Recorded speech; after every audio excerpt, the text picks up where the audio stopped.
What we're going to do now is go out and remeasure the speeds and the volumes and then pull the crash reports again and see what impact these cushions have had. Welcome to Insider, the official podcast for the city of Murfreesboro. I'm Mike Browning. Our topic, traffic speed cushions in Murfreesboro, with City Engineer Michele Emerson. Ms. Emerson is joining us in our studio here at the City Council chambers. Thanks for joining us. Glad to be here. We should kind of brief the audience. First of all, the Public Information Office announced this program in March of that year because a speed cushion pilot program was initiated because it was placed on that particular street, Alexander Blvd, to see just all the ramifications of this and whether it would qualify. So what's the status of the cushion pilot program, we should say, on Alexander Blvd? Yes, they were installed in February. And we sent out surveys to the residents at the end of July. There was about 280 surveys that were sent out, and we got back 120 of them. And the general feedback has been pretty positive on them. There was a space for comments on the survey also, and about 107 people actually provided just text feedback in addition to the questions that were on there. We are preparing that report for this council, and we are currently getting the post-cushion installation volumes and speeds so that we can compare them to what they were prior to the cushions being installed. This was a specifically approved location, Alexander Blvd, because the council had, prior to that, approved it as part of this pilot program as that specific location. That's correct. We already had a traffic calming program in place. It just did not include speed cushions. They had not been approved for use in the city of Murfreesboro. So Alexander had applied for traffic calming and had been approved for traffic calming. We had been working with them to try to decide on a method of traffic calming that was appropriate for their location. And since their application, when the mayor and council decided that they wanted to initiate a pilot program. So we went ahead and used Alexander since they had already qualified. This might be a good time just to talk about traffic calming devices themselves. So speed cushions is one form of traffic calming, but there are others. Yes, sir. In the design guidelines, it names several. We have the roundabouts, bulbed corners, on-street parking, curved roads, change in pavement, narrower streets, defined crosswalks, and in some cases we'll even do raised intersections.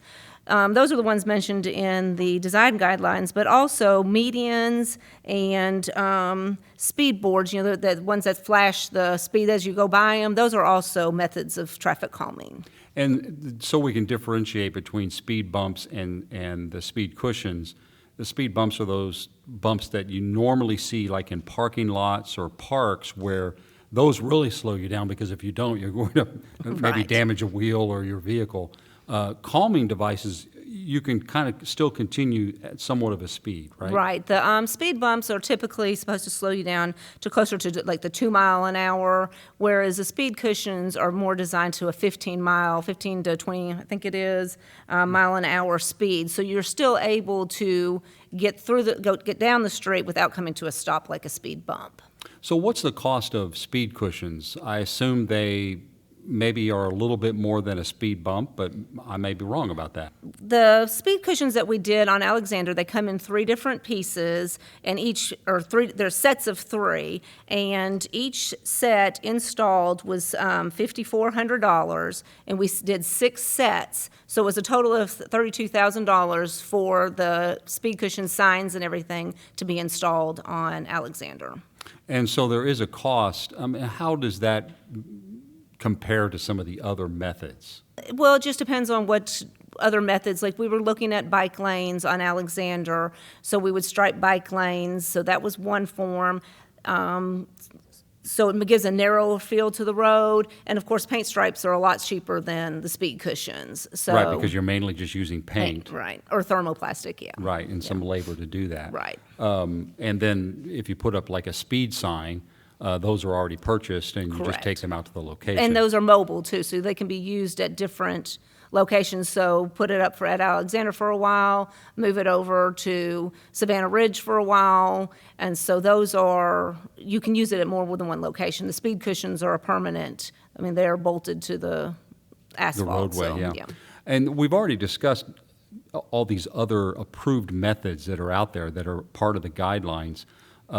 So the people that are applying then, are most of the people now excited about speed cushions in particular, and they're not really mentioning these other calming devices? That's correct. The requests that we're getting are for speed cushions specifically.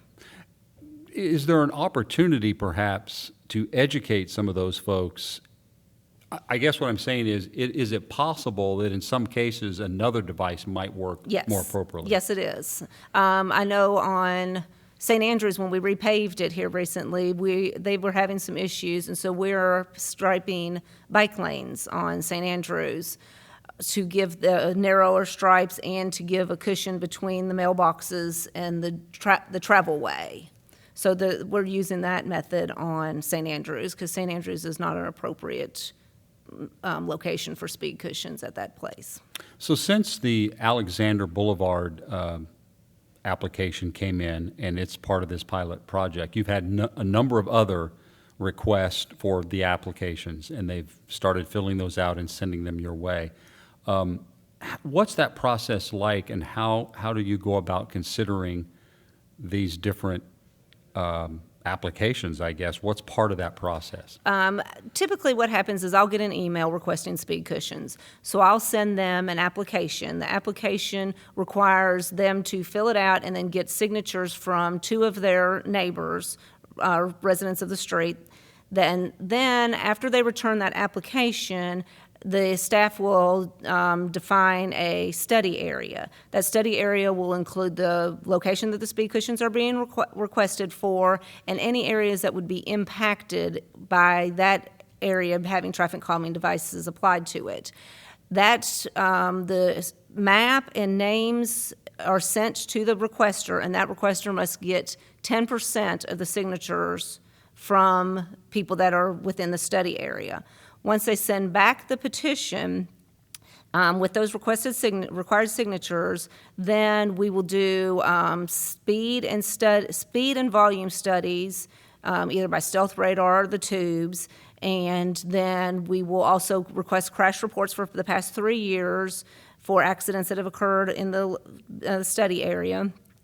Then staff will also look at other things like whether the roadway whether or not they have sidewalks, if there is a pedestrian generator along there like a school or a park, a restaurant that people walk to. So all those are taken in, and then points are assigned to this evaluation form.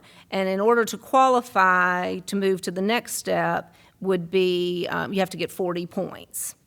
And now each category does have a top maximum point that they can get. So say the speed category, the maximum you can get is 25 points. So you get so many points for so many miles, the 85 percentile being so many miles over the posted speed limit, and then you get additional points for every 2 miles more over.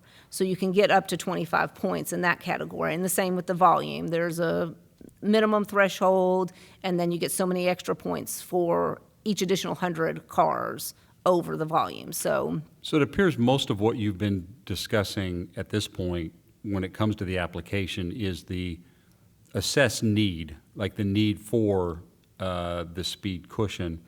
How do you measure the effectiveness of the cushions themselves? Because you're doing that now with Alexander, right? That's correct. So what we're going to do now is go out and remeasure the speeds and the volumes and then pull the crash reports again and see what impact these cushions have had and determine the reduction in volume compared to before we put them out, and the reduction in speed before we put them out. And then that'll give us some insight as to how effective they've been. And I think you've discussed the installation process. So there's a crew that goes out, or you have, someone that you hire, a contract to do this. How long does that process take? They did Alexander took 2 days, so they were able to get them installed in 2 days. So once it got approved and then and you assigned someone to do that, it's a fairly quick process Yes, to I install mean, them. it took, I guess we ordered the speed cushions when council approved or requested them in, I think it was December council meetings when they requested them. So shortly after that, we went ahead and ordered the speed cushions and then got them installed in February. I think you discussed this, the question of how much it actually slows the traffic. So there is a difference between speed bumps and speed cushions, and I think you said cushions are about 15 to 20 miles an hour. Right. Because you're not necessarily trying to get them to come to a That's stop. correct. That is correct. You want them to slow down because I think in Alexander, there might be a school nearby or Right. there's considerable pedestrian traffic. Right, and that was one of the reasons that they did qualify. They do not have sidewalks on Alexander. There is the pedestrian generator of the school on DeJarnett, and the speed and the volumes also contributed to their numbers. So since Alexander then, and you're in the process of still studying that location, how many applications have you had? Applications, we've had 18 applications. Now, we've had 65 requests, and of those requests, 18 of them have actually returned their application. So I did send the 65 people the application, and only 18 have finished it. And then we have got 9 that have actually done the petition process. So we're working on collecting the data for those 9 locations that have actually completed the petition. So it's safe to say this has generated interest in the public. Yes. Of the 65 then, there's a large number that haven't filled out the application. Do you have any way of knowing whether that's just because they're slow to fill them out, or maybe they decide based on the application that they don't want to go through the process? Yeah, some people just don't want to mess with the process and they'll hope somebody else will take it on. But some people, they may have actually wrote over them and decided they didn't like them. I don't know what's drawing these people not to return them, but they are given 90 days to return them. Are you at liberty to discuss some of the other locations at this point, or would you rather not say? I mean, the locations that have applied and that you've already... I have the 9 places that have applied and returned their petition. I have Breckenridge, I have Haynes Haven, I have Heroes Lane, I have Alberdine Circle, Weston, and Kingdom Drive. Okay, so Kingdom Drive, is that over on the west side? It's over there by the bridge, yes. Yes, right by the And- bridge that you installed for the school there. Yes. Okay.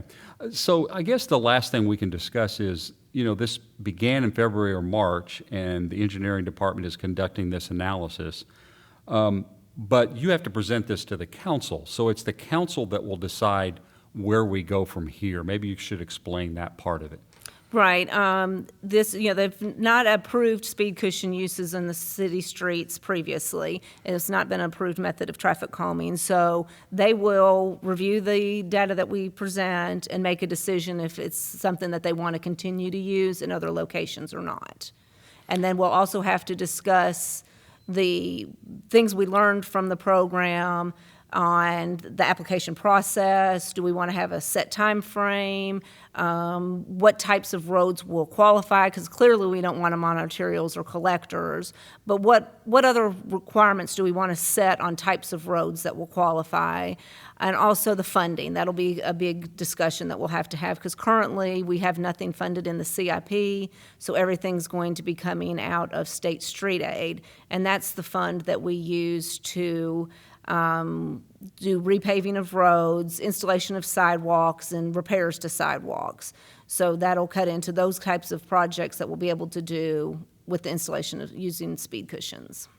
And so that leads us to the final question. Let's say all of the ones that have applied that you've looked at so far that have filled out the process correctly, all of those qualified. I mean, that would be, around 18?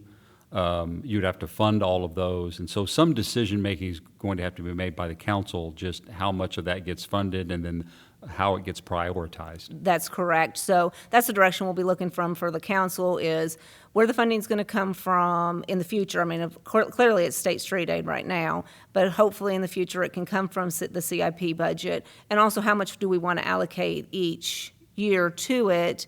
And then, again, how are we going to rank the applicants in the process? Will it be their score, or how does City Council want to pick which ones actually move to the execution of the speed cushions? And for Alexander, is it simply a matter of just letting it stay in place? Because you don't have to do anything more on Alexander from a physical engineering standpoint. No, the people that we got the surveys back, most of them said that they would like them to stay.